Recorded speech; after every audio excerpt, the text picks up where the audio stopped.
ایک جملہ کہہ کے لوگ سائڈ پہ ہو جاتے ہیں، بندہ بیچارہ ساری رات تڑپتا رہتا ہے۔ ایک فکرے کا تبصرہ کر کے لوگ کونے میں چھپ جاتے ہیں، اور کسی آدمی کے لیے وہ اسے سولی پہ لٹکا جاتے ہیں۔ اب پہلے تو اللہ سے یہ معافی مانگیں کہ رب اس جرم سے ہمیں محفوظ فرمائے۔ اور اب تو لوگوں کی زبانیں اتنی لمبی ہو گئیں کہ وہ صحابہ تک چلی گئی ہیں، اہل بیت نبوت تک چلی گئی۔ تبصروں کے شوق میں لوگوں نے یہ دیکھا ہی نہیں کہ میری حیثیت کیا ہے اور میں بات کس کی کر رہا ہوں، میری اوقات کیا ہے اور میں تبصرہ کس پہ کر رہا ہوں۔ بے باک ہونا اور بات ہے اور بدتمیز ہونا، ان دونوں میں فرق ہوتا ہے۔ ابن حزم کہتے ہیں کہ مصر میں ایک تاجر بڑا کامیاب ہو گیا تھا، بڑا کامیاب تاجر ہو گیا۔ تو زندگی میں جتنے لوگ بھی کامیاب ہوتے ہیں ان سے حسد ہوتا ہے، اس سے بھی اس کے ارد گرد کے لوگوں نے حسد شروع کیا۔ اب تاجروں نے پلاننگ کی کہ اسے خراب کیسے کرنا ہے۔ وہ ایک دن اپنے گھر سے نکلا، سفید کرتا سفید پگڑی باندھ کے باہر۔ اب 5-6 لوگوں نے پہلے سے منصوبہ بندی کی ہوئی تھی۔ ایک صاحب اسے ملے، کہنے لگے ماشاءاللہ آج تو سفید کرتے پر سبز امامہ، سبز پگڑی بڑی ہی اچھی لگ رہی ہے۔ تو وہ ہنس کے کہنے لگا لگتا ہے آپ سو کے اٹھ کے آئے ہیں، پگڑی تو میری سفید ہے۔ اس نے کہا چلو پگڑی تو سبز ہی ہے، باقی آپ نہیں مانتے تو آپ کی مرضی۔ وہ آگے بڑھا تو اب کیونکہ پلاننگ تھی تو ایک شخص اور ملا، اس نے کہا کیا بات ہے، سفید کرتے پر آپ کا پیلے رنگ کا امامہ کیا جچتا ہے۔ اس نے کہا یار کو خدا کا خوف کر، ہنس کے کہا کیا ہو گیا، تیری اینک کا نمبر تو نہیں تبدیل ہونے والا ہوا؟ اور بھائی میں نے تو سفید کرتا اور سفید ہی امامہ باندھا ہے۔ اب 2-3 لوگوں کی دفعہ تو وہ مسکرایا، لیکن وہ ڈھیر سارے لوگوں نے منصوبہ بندی کی تھی۔ وہ جب چوتھے کے پاس گیا تو اس نے بھی کہا کہ کیا بات ہے سفید کرتے پر پیلے رنگ کے امامے کی۔ اس نے کہا پیلا کہاں ہے؟ اب وہ غصے ہونے لگا۔ اب وہ چھٹے کے پاس گیا تو اس نے کہا جناب کیا بات ہے سفید کرتا اور کالا امامہ۔ اب وہ غصے میں اتنا باولا ہوا کہ پہلے ہنسا پھر رویا، پھر اسے سمجھ نہ آئی کہ دکان کا تالا کس چابی سے میں نے کھولنا ہے۔ بس وہ شام ہوئی تو اس بیچارے کو بچوں نے روڑے مارنے شروع کر دیے۔ وہ اتنی تکلیف میں آ گیا کہ لوگ اسے پاگل کہنے لگے۔ کیوں؟ اس لیے کہ لوگ منصوبہ بندی، افواہ تھی نا کہ میری طبیعت خراب ہے، تو لوگوں نے حال پوچھ پوچھ کر بیمار کر دیا۔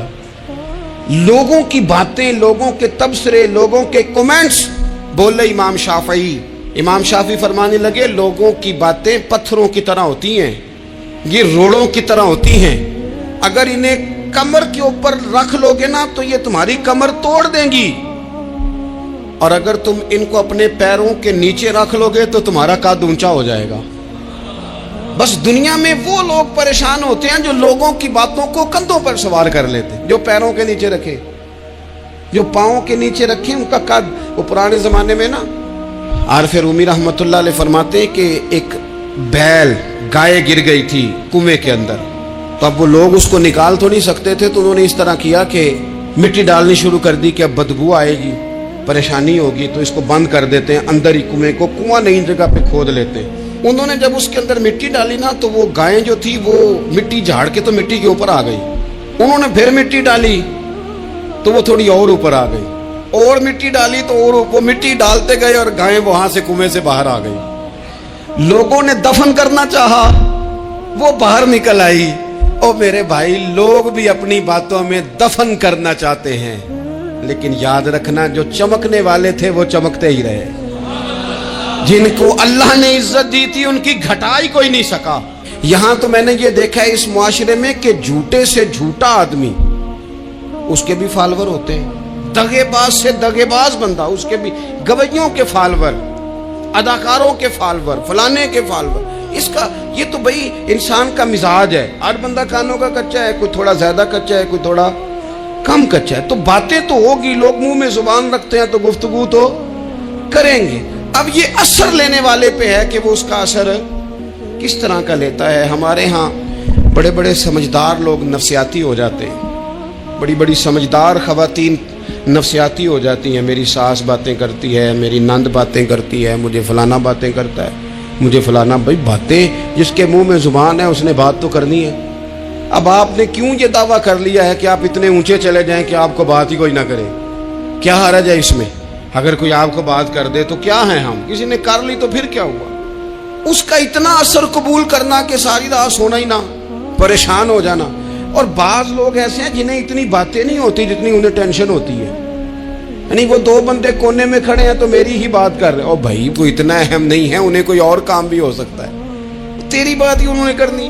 بلا وجہ لوگ سمجھتے ہیں کہ میں بڑا اہم آدمی ہوں, وہاں بھی مجھ پہ تبصرہ ہو رہا ہے, یہاں بھی ہو رہا ہے. اس پہلو سے باہر آئیں, اس کمپلیکس سے نکل آئیں. اور نبی پاک کا یہ طریقہ ہے. مسند امام احمد بن حنبل میں حدیث موجود ہے, حضرت عبداللہ ابن مسعود رضی اللہ تعالیٰ عنہ, کمال آدمی حضرت عبداللہ ابن مسعود, حضور نے فرمایا عبداللہ ابن مسعود سے قرآن سیکھا کرو, یہ اسی طرح پڑھتے ہیں جس طرح میرے اوپر نازل ہوا تھا.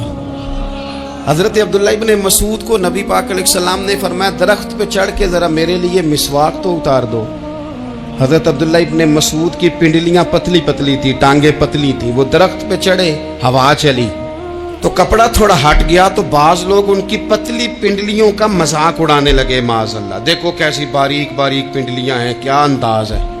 اب حضور بیٹھے ہیں نا, تو انہوں نے جو بات کی تھی وہ بات بھی درست تھی, پنڈلیاں واقعی پتلی تھی, اور کوئی بھی اس انداز میں دیکھتا تو شاید مسکراتا. جب انہوں نے کہا نا دیکھو پتلی پنڈلیاں, تو حضور نے ہمارے لیے طریقہ کیا چھوڑا, ہمارے لیے سیرت کیا چھوڑی. حضور سید عالم فوراً ارشاد فرمانے لگے, نبی پاک فرمانے لگے چپ کرو, تم میرے عبداللہ کی پنڈلیوں کو پتلا پتلا کہہ رہے ہو نا, قیامت کے دن جب میزان لگے گا اور ان پنڈلیوں کا تمہیں وزن پتا چلے گا, پھر پتا چلے گا میرے عبداللہ کی شان کیا ہے. یہ بڑی وزنی پنڈلیاں ہوں گی, جب ان کا میزان پر وزن تو لگ, تو آپ دفاع کریں. نبی پاک صلی اللہ علیہ وسلم نے فرمایا اگر کسی جگہ تیرے بھائی کی عزت پر حملہ ہو رہا تھا اور تو بچانے پر قادر تھا, اور تو نے اس کی عزت سے اس شر کو روک دیا, کہا نہیں یار ایسی بات نہیں ہے, تم غلط کہہ رہے ہو. فرمایا اگر تم کسی کی عزت کا دفاع کرو گے تو فرمایا جہاں تمہاری عزت خراب کی جا رہی ہوگی, رب وہاں تمہاری عزت کا دفاع فرمائے گا, اللہ تمہاری عزت کا محافظ بن جائے گا. لیکن ہم کیا کرتے ہیں, ہم لوگ باتیں کر رہے ہوتے ہیں تو ہم ان باتوں میں ایک بات اور شامل کرتے ہیں, ہم ان باتوں میں ایک بات اور شامل کر لیتے ہیں, اور انداز اختیار کر لیتے ہیں, اور جو آپ کے حق میں ہے اس نے مخالف نہیں ہونا, اور جو مخالف ہے اس نے کبھی حق میں. چھوڑیں, آپ کس کو قائل کر رہے ہیں, جس کی سمجھ میں آتی ہے وہ قبول کرے, نہیں آتی تو دروازہ کھلا ہے, کہیں اور تشریف لے جائے. ہمارا یہ مزاج بن گیا کہ بلا وجہ کی وضاحتیں بھی بندے کو کمزور کرتی ہیں, بلا وجہ ہم کمزور پڑ جاتے ہیں, تھوڑے بے نیاز ہو جائیں. چھوڑیں, اتنی اتنی لمبی زبانیں کھول کے لوگوں نے صحابہ کے بارے میں باتیں کی, باتیں ہو رہی ہیں. لوگ جن کو دبانا چاہتے تھے, آج نہیں صوفیاء کی مخالفت شروع ہوئی, ان کے زمانے میں بھی ہوئی, ان کے دور میں ان کے خلاف کتابیں لکھی گئیں. لکھنے والے خدا جانے کہاں ہیں, اور داتا صاحب ہو رہی ہے, خواجہ صاحب ہو رہی ہے. حضور غوث اعظم کے ان کے زمانے میں بھی ایسا نہیں ہوا کہ بڑی خوشی سے لوگوں نے آگے بڑھ کے پھول ڈالے ہوں. ان کے دور میں باقاعدہ جتھے تیار ہوئے, جتھے, اور پورا کام کیا گیا. اور ویسے بھی اگر کوئی شخص آپ کا مخالف ہی نہیں ہے تو پھر آپ کو چمکنے کا مزہ کیسے آئے گا. کوئی تو مخالف ہو نا, کوئی تو ہو نا جو کوئی بات کرے. دیکھیں نا, اگر اندھیرا نہ ہو, رات نہ ہو, تو بلب کی کوئی اہمیت رہ جائے گی. یہ چمکتا ہی تب ہے جب اندھیرا زیادہ ہوتا ہے. ہم کہتے ہیں اندھیرا ہو گیا, اور بھائی تجھے چمکنے کا موقع دیا ہے اندھیرے نے, تجھے اس نے عروج دیا, تم دیے باد مخالف سے نہ گھبرا اے عقاب, یہ تو چلتی ہے تجھے اونچا اڑانے کے لیے. تو باتوں سے پریشان نہ ہو. میں نے کہا کہ اگر آپ باتوں کا پہاڑ بنا کے اوپر سوار ہو جائیں گے نا تو قد اونچا کریں گی باتیں. جو بندہ ڈسکس ہونے لگ جاتا ہے وہی تو مشہور ہوتا ہے, اسی کی تو بات ہوتی ہے. دیکھیں کیا ہوتا تھا بھلا مکے میں, کوئی بندہ باہر سے آتا تو ابو جال اسے کھڑا کر کے کہتا حضور کے پاس نہ جانا, تو کہتا پتہ تو کروں بھلا نبی پاک کے پاس کیا ہے, پتہ تو کروں بھلا حضور کے پاس کیا ہے. تو جن سے تعارف نہیں ہونا تھا وہ بھی تعارف کرا رہے تھے رسول پاک کا. تو اس لیے باتوں سے گھبرا جانا. ہاں ایک بات ہمیں کتاب و سنت میں ملتی ہے, اس پر ضرور غور کریں, تہمت والی جگہ سے بچیں, تہمت کا موقع نہ دیں. مطلب بلا وجہ ہی اپنے لیے بحث کا دروازہ کھولنا یہ درست نہیں ہے۔ اپنے لیے ہم نا دروازے کھول لیتے ہیں بحث کے، مفت کی بحث ہو رہی ہے، فلانا بھی ڈسکس کر رہا ہے۔ کچھ چیزیں ایسی ہوتی ہیں جو سب کی سمجھ کی نہیں ہوتی، وہ سب کے سامنے ڈسکس کرنا ضروری نہیں ہوتا۔ حضرت سیدنا ابو ہریرہ رضی اللہ تعالیٰ عنہ فرمایا کرتے تھے، مجھے نبی پاک علیہ السلام نے علم کی 2 تھیلیاں دی ہیں، میں نے ایک کھولی ہے تمہارے سامنے، ایک کھولی ہے، دوسری نہیں کھولوں گا، اس لیے کہ ہر بندے کو بات اس کے ظرف کے مطابق کرنی چاہیے، تو موقع نہ دیں۔ نبی پاک صلی اللہ علیہ وسلم نے فرمایا اس بندے نے اپنی، یہ بخاری میں موجود ہے، فرمایا اس نے اپنی عزت اور اپنی جان کو محفوظ کر لیا جو فتنے والی جگہ سے بچ گیا۔ جہاں تہمت لگ سکتی ہے اس جگہ سے بچیں، جان بوجھ کے لوگوں کو موقع نہ دیں باتیں کرنے کا، جان بوجھ کے موقع نہ دیں۔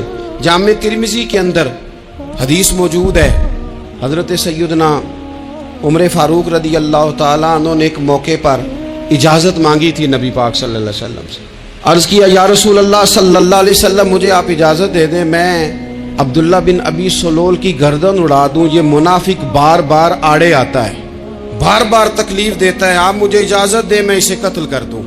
اب وہ چونکہ کلمہ پڑھتا تھا، ساتھ تو رہتا ہی تھا نا، بہت سارے لوگ اسے مسلمان جانتے تھے، تو حضرت سیدنا عمر فاروق رضی اللہ تعالیٰ عنہ نے اجازت چاہی، کہا یا رسول اللہ صلی اللہ علیہ وسلم اگر آپ مجھے اجازت دے دیں، یہ ترمذی میں موجود ہے، یعنی آپ اس جگہ سے بچیں جہاں تہمت لگ سکتی ہے، جہاں بلا وجہ کسی شخص کو شر پھیلانے کا موقع مل سکتا ہے۔ یا رسول اللہ مجھے اجازت دے میں عبداللہ بن ابی سلول کی گردن اڑا دوں، تو نبی پاک صلی اللہ علیہ وسلم نے فرمایا کہ عمر اگر میں تمہیں ایسا کرنے کی اجازت دوں گا تو لوگ کہیں گے کہ وہ اپنے قریبیوں کو انہوں نے مروانا شروع کر دیا ہے، ساتھ والوں کو مروانا شروع، لوگ تو اسے مسلمان سمجھتے ہیں، تہمت والی جگہ سے۔ بلکہ بخاری شریف میں اسی طرز کا ایک اور پیغام بھی ہمارے لیے موجود ہے۔ یہ جو حرم شریف آج ہمارے سامنے ہے نا، بیت اللہ شریف، اس میں ایک پیچھے مقام ہے جس کو حتیم کہا جاتا ہے، یہ خانہ کعبہ کا حصہ ہے۔ حضور صلی اللہ علیہ وسلم کے اعلان نبوت سے پہلے جب قریش مکہ نے اسے تعمیر کیا نا دوبارہ سے، تو انہوں نے چندے کا کوئی اس طرح کا مزاج بنایا تھا کہ اس بندے سے پیسے لینے ہیں جس کے بالکل ہی جائز ہو۔ اس ترتیب سے انہوں نے خانہ کعبہ کی تعمیر کی کہ پھر وہ ساری تعمیر نہ کر سکے، حتیم باہر رہ گیا۔ تو نبی پاک صلی اللہ علیہ وسلم نے ایک دن فرمایا، بخاری میں موجود ہے، حضور فرمانے لگے عائشہ اگر تمہاری قوم جاہلیت کے قریب نہ ہوتی، کیونکہ ابھی قریب جاہلیت چھوٹی ہے نا، ابھی لوگوں نے کلمہ پڑھنا شروع کیا ہے، فرمایا اگر یہ جاہلیت کے قریب نہ ہوتے تو میں کعبے کو انہی بنیادوں پر دوبارہ بنا دیتا جن بنیادوں پر حضرت ابراہیم علیہ السلام نے بنایا تھا، لیکن چونکہ یہ جاہلیت کے قریب ہیں، ان کی سمجھ میں چیز نہیں آئے گی، یہ شک میں پڑ جائیں گے، پریشان ہو جائیں گے، لہذا میں یہ کام نہیں کرتا۔ بہت ساری چیزیں ایسی ہیں کہ جن کی وجہ سے بعض سادہ لوگ ابہام کا شکار ہوتے ہیں، ابہام کا۔ ہمارے علماء نے اس طرح کیا کہ بڑے طے کر کے عقائد کے عنوانات امت تک پہنچائے۔ ہر آدمی ہر شعبے کا اسپیشلسٹ نہیں ہوتا، بہت سارے لوگ باتیں مریض کے سامنے کرنے والی نہیں ہوتی، وہ صرف لواحقین کو بتانے والی ہوتی۔ پھر کچھ لوگ اور آئے جنہوں نے کہا کہ ہم تو ایفیشنسی دکھائیں گے، کچھ خاص ہر بات کھول کر لوگوں کے سامنے رکھیں گے، تو اس کا نقصان پھر یہ ہوتا ہے کہ سادہ لوگ مشکلات کا شکار ہوتے ہیں۔ وہ پھر جب کہتے ہیں ہر چیز ڈسکس کر لینی چاہیے تو پھر باتیں دور نکل جاتی ہیں۔ پھر لوگوں نے انبیاء کرام علیہم السلام کی اجتہادی خطاؤں کو ڈسکس کرنا شروع کیا۔ ربنا ظلمنا انفسنا، اگر حضرت آدم یہ لفظ کہیں تو ان کے لیے تو ٹھیک ہے، لیکن اگر کوئی غلام اور امتی اور بیٹا اٹھ کے یہ لفظ کہے تو اس کے لیے ٹھیک نہیں ہے۔ تو میرے عزیز ایسے کام نہ کریں جس کی وجہ سے بلا وجہ بحث کا۔ ہمارے یہاں کچھ لوگوں کو شوق ہے خبروں میں رہنے کا، وہ ایسی باتیں چھیڑتے ہیں جن سے نہ وہ خبروں میں رہ سکیں۔ میں نے دیکھا ہے وہ کہتے ہیں جی میں نے کوئی انوکھی بات کرنی ہے۔ بھئی انوکھی بات کرنے سے بندہ مشہور تو ہو جاتا ہے۔ ہمارے زمانے میں مشہور ہی وہ ہوتا ہے جو دوسروں سے ذرا ہٹ کے بات کرے، انوکھی کرے۔ وہ ہمارے لطیفہ لکھا ہے نا، ایک اہل عرب کا، ایک ہجا نام کا عربی کا ایک لطائف سنانے والا شاعر ہے، تو وہ کہتا ہے کہ ایک شخص نے ایک دفعہ کہہ دیا تھا گدھا کھانا جائز ہے.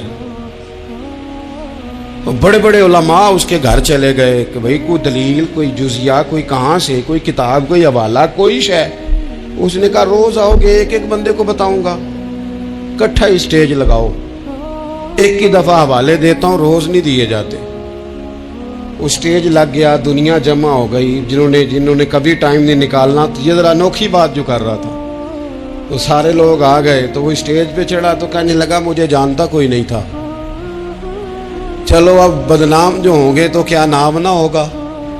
اب قیامت تک کہو گے تو صحیح نا، اس مولوی دے گھر جنہیں ایک بار آخیا نہیں سی گدا کھانا جائز ہے، چلو بدنام جو ہوں گے تو کیا.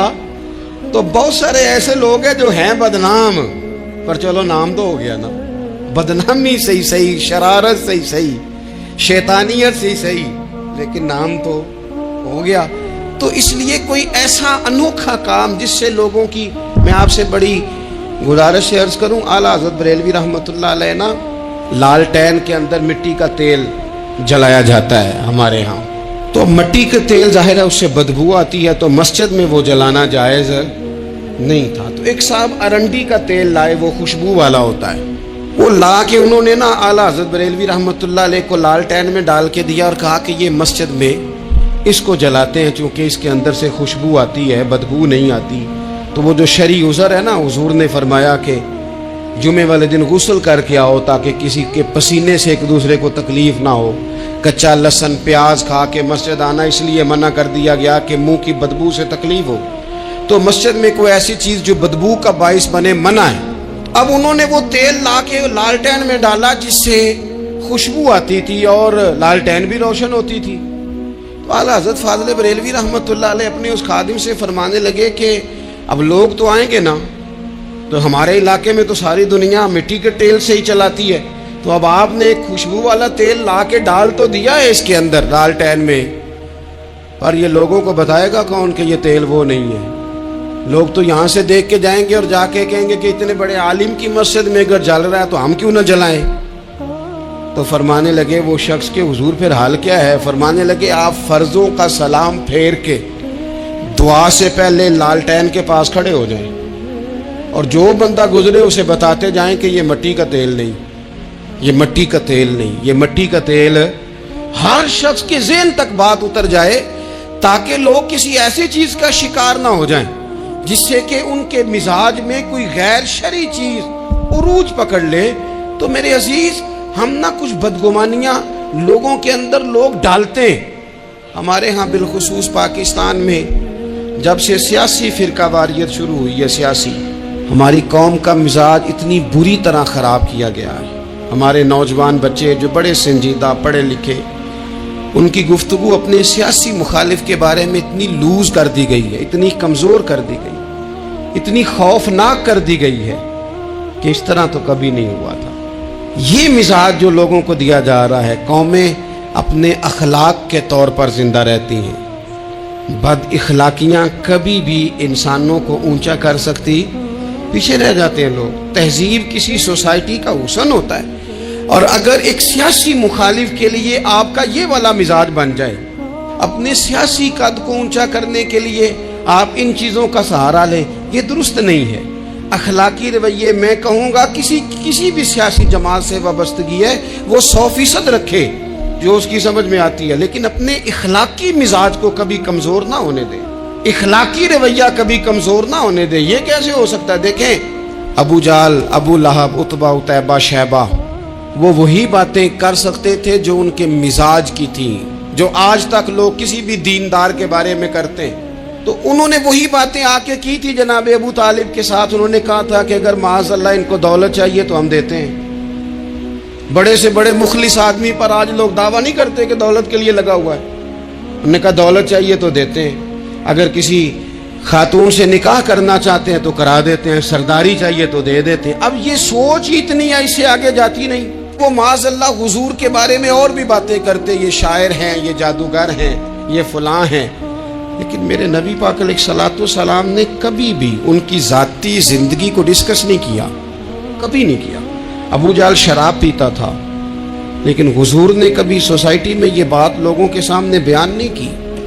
وہ لوگوں کے پیسے دبا لیتا تھا. کئی جگہوں پہ حضور نے پیسے نکلوا کے دیے, لیکن جگہ جگہ گلی گلی کھڑے ہو کے حضور نے یہ نہیں فرمایا کہ یہ اس طرح کا ہے.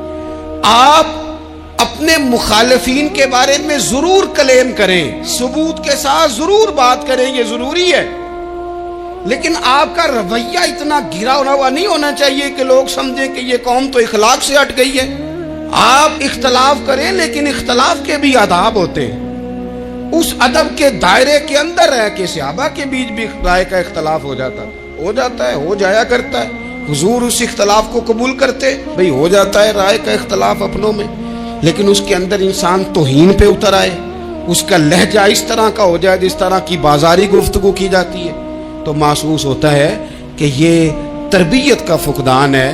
یہ لہجے باوقار لوگوں کے نہیں ہوا کرتے. لہجے کو کبھی برا نہ ہونے دیں, انداز کو. لوگ آپ کو چھیڑیں گے, اپنی جگہ پہ کھینچ کے لانے کی کوشش کریں گے, بڑا کچھ لوگ کریں گے, لیکن آپ اپنی جگہ سے آپ تبدیل نہیں ہوں گے. آپ کہیں گے یار میرا ایک معیار ہے, میری ایک حیثیت ہے, میں اپنی حیثیت چھوڑ سکتا, میں اپنی حیثیت نہیں چھوڑ سکتا. ہر بندے کو آپ ڈسکس کریں گے. تو تہمت والی جگہ سے ضرور بچیں, بدگمانی سے ضرور بچیں, لیکن ہر شخص کو اس کے معیار کے مطابق اتر کا جواب دینا یہ باوقار لوگوں کا سٹیٹس نہیں ہوتا. وہ کہتے ہیں جا بات کر, جا کے تو کون ہوتا ہے, تیری بات کرے اب ہم ہر شخص کے منہ لگیں, یہ کیسے ہو سکتا ہے. نبی پاک صلی اللہ علیہ وسلم گزر رہے تھے, صحیح بخاری میں موجود ہے. آپ کی اہلیہ حضرت صفیہ رضی اللہ تعالیٰ عنہ آپ کے ساتھ تھی. رات کا وقت تھا, حضور گزر رہے تھے, تو صحابہ کچھ کھڑے تھے, تو حضور نے ایک کو بلا کے کہا کہ یہ میری بیوی ہے, صفیہ ہے. عرض کرنے لگے حضور مجھے میری ماں روئے, میں کوئی آپ کے بارے میں بدگمانی کرتا. تو حضور نے جواب میں کیا کہا, محبوب فرمانے لگے جس طرح رگوں میں خون گردش کرتا ہے نا, شیطان بھی اسی طرح ہی گردش کرتا ہے. گویا حضور بتا رہے ہیں کسی وقت بھی بدگمانی پیدا کر دیتا. میں تمہیں بتا رہا ہوں کہ اپنی اہلیہ کے ساتھ جا رہا ہوں, میری بیوی ہے. کوشش کریں کہ آپ اس جگہ سے بچیں جہاں باتیں ہو رہی ہوں. اور اس پہلو پہ تیسری گزارش اس عنوان پر یہ ہے کہ اگر کسی کے بارے میں باتیں ہو رہی ہوں تو فٹافٹ اس کا حصہ بننے کی کوشش نہ کریں, بلکہ آپ کے پاس جب تک کوئی شرعی ثبوت نہیں ہے تب تک آپ اس بات کا حصہ نہ بنیں. ہمارے ہاں بات ہو رہی ہوتی ہے تو 2-4 بندے دوڑ کے نا اپنا بھی حصہ ڈالتے ہیں, بلکہ میں بڑی ذمہ داری سے یہ بات عرض کروں گا, بات لمبی ہوتی تب ہے جب کوئی بندہ درمیان میں کہہ دیتا ہے نا نہیں تجھے تو تھوڑا پتا ہے, تھوڑا میں بھی کرتا ہوں. وہ کئی دفعہ وعدہ معاف گواہ بن جاتا ہے, جا کے دوسروں کو خبر کرتا ہے اس نے یہ کہا ہے. حالانکہ بندہ اس سے پوچھے کہ اگر انہوں نے کہا تھا تو اتنا سجن تھا تو وہاں جواب دے کے کیوں نہیں آیا, تجھے چاہیے تھا وہیں جواب دیتا, وہیں جا کے جواب دے دیتا. ایک بزرگ کی خدمت میں ایک دفعہ حاضر تھا, ایک بڑے عالم تھے, تو ان کے پاس آ کے ایک شخص نے کہا کہ فلاں آدمی آپ کے بارے میں یہ بات کر رہا تھا. تو وہ ہنس پڑے, فرمانے لگے پھر آپ کہاں تھے؟ کہنے لگے میں وہیں تھا. فرمانے لگے میرا اور آپ کا رشتہ کس طرح کا ہے؟ کہنے لگا جی میں تو شاگرد ہوں, ارادت مند ہوں. تو فرمانے لگے پھر آپ میرے پاس سوال لے کے آ گئے ہیں, آپ نے وہاں جواب کوئی نہیں دیا. فرمانے لگے اب تو میرے سامنے بیٹھ, پہلے اس سوال کا جواب میں تجھے دوں, پہلے تجھے قائل کروں. اگر تو قائل ہوتا نا تو پھر تو یہ بات لے کے میرے پاس نہ آتا, پھر تو وہاں تو کلیئر کر آتا. تیرے اندر کجی ہے, تو بات کا حصہ بنا ہے, اور میرے نزدیک اس سے بڑا تو مجرم ہے کہ تو نے بات کو سنا ہے. وہ تو کوئی ہے, اور تو اپنا تھا, تو نے اپنا ہو کے یہ باتیں سنی, تو نے ہاں کی, تو وہاں بیٹھا رہا, تو اپنا تھا. اور حضور نے فرمایا محبت تو بندے کو اندھا بہرا اور گونگا کر دیتی ہے. جو کسے دا عاشق ہوئے ہوتے گل اسے دی کردا ہے, 100 مکر بہانے کر کے او دے ہی مرنے مردا ہے. تو نے سن کیسے لی, تیرے کانوں نے گوارا کیا. پہلے تو مطمئن ہو نا, تو اگر مطمئن ہوتا تو بات آگے وہیں جواب دے کے آتا. جب تو ہی غیر مطمئن ہے تو میں کسی اور کو کیا جواب دوں؟ تو مدد کریں اپنے بھائی کی اس معاملے میں کہ اگر آپ کلیئر ہیں تو پھر آپ اسے وہی کلیئر کریں, کہیں یار میری بات سن, یہاں تک تو بات ٹھیک ہے, اس بات کا میں گواہ ہوں, یہ ہو سکتی نہیں. کچھ بے نیاز بنے, طبیعت کوئی بے نیاز, ہم نہ بے نیاز نہیں ہوتے، ہر بات کو سوچتے ہیں، ہر بات کی وہ فلانے نے پتہ کیا کہا ہے، تو بڑی معذرت سے بالخصوص خواتین کا مسئلہ ہوتا ہے، وہ کہتے ہیں پوری دسو، نہیں دسو نے آکھیا کی بھئی آپ نے کیا کرنا ہے، اس کے لیے پھانسی کا حکم لگانا ہے، آپ چھوڑ دے، بات ہو گئی، ختم ہو گئی۔ اپنی زندگی میں تھوڑی سی بے نیازی بھی پیدا کریں، تھوڑی سی بے نیازی، ہر ایک کی بات سننا، ہر ایک کی بات پر غور کرنا، ہر بندے پر تبصرہ شروع کر دینا، وہ تو تکلیف آ جائے گی۔ وہیں سے جہاں سے بات شروع کی تھی پھر وہیں لاتا ہوں کہ باتوں کا اثر لیں لیکن صرف خیر کی باتوں کا اثر لیں، لیکن صرف اچھے لوگوں کی باتوں کا۔ ہر ایک کی بات کا اثر لوگے، لوگ دو قدم نہیں چلنے دیں گے۔ اور دوسرا، میں آپ کو بڑی ذمہ داری سے عرض کرتا ہوں، ہم ویژن والے لوگ ہیں، ہماری 1400 سال کی تاریخ ہے، ہم ویژن والے لوگ ہیں۔ یہ نہیں ہے کہ ادھر ایک بندہ آیا تو تھوڑی سی ہم اس کے پیچھے چلے جائیں گے، پھر کل ایک اور آئے گا تو تھوڑا سا اس کے پیچھے چلے جائیں گے۔ یہ تو وہ لوگ ہوتے ہیں جن کے پیچھے بنیاد نہیں ہوتی، اور جن کی پوری بنیادیں ہونا، وقت زیادہ ہو گیا ورنہ میں آپ کو اپنی سند پڑھ کے بتاتا کہ ہماری سند امام بخاری تک کیسے جاتی ہے اور امام بخاری کی رسول پاک تک کیسے جاتی ہے۔ یہ تو ایک تسلسل ہے۔ تو اس لیے بڑی جلدی آزمائش کا شکار نہ ہوا کریں۔ باتیں کس لیے ہیں؟ جو بندہ ویلا ہے اس نے بھی 4 باتیں، تو ہر بات کا اثر نہ لیں۔ بالخصوص جوانوں سے کہتا ہوں، ٹارگٹ اچیو کرنے کے لیے سب سے پہلے تو مقاصد کا تعین کرے، جانا کے دور، پھر اس پہ لگ پڑے۔ باتیں ہوتی رہیں گی لیکن باتوں کو پشت پہ سوار نہیں کرنا، باتوں کو پاؤں کے نیچے رکھنا ہے، قد اونچا ہو جائے گا، قد اونچا ہو جائے گا۔ پشت پہ سوار کرو گے تو گردن ٹیڑھی کر دیں گے، آپ بس بڑھتے جائیں۔ گھوڑا جب دوڑتا ہے نا، دوڑتا ہے تو اس کے پیروں کو جھاڑیاں لگتی ہیں، لیکن اگر دوڑتا رہے تو کوئی جھاڑی کہیں رہ جاتی ہے، کوئی کہیں رہ جاتی ہے۔ باقی مخلوق کرتی ہے باتیں، وہ کرتی رہے گی، آپ آگے بڑھیں، سفر کرتے رہیں۔ سفر بہت سارے باتیں کرنے والے وہیں رہ جاتے ہیں اور کام کرنے والے کہیں کے کہیں پہنچ جاتے ہیں۔ باتیں کرنے والوں میں سے نہ ہوں، کام کرنے والوں میں سے ہوں۔ اللہ توفیق عطا فرمائے۔ آخر دعوانا الحمدللہ رب العالمین۔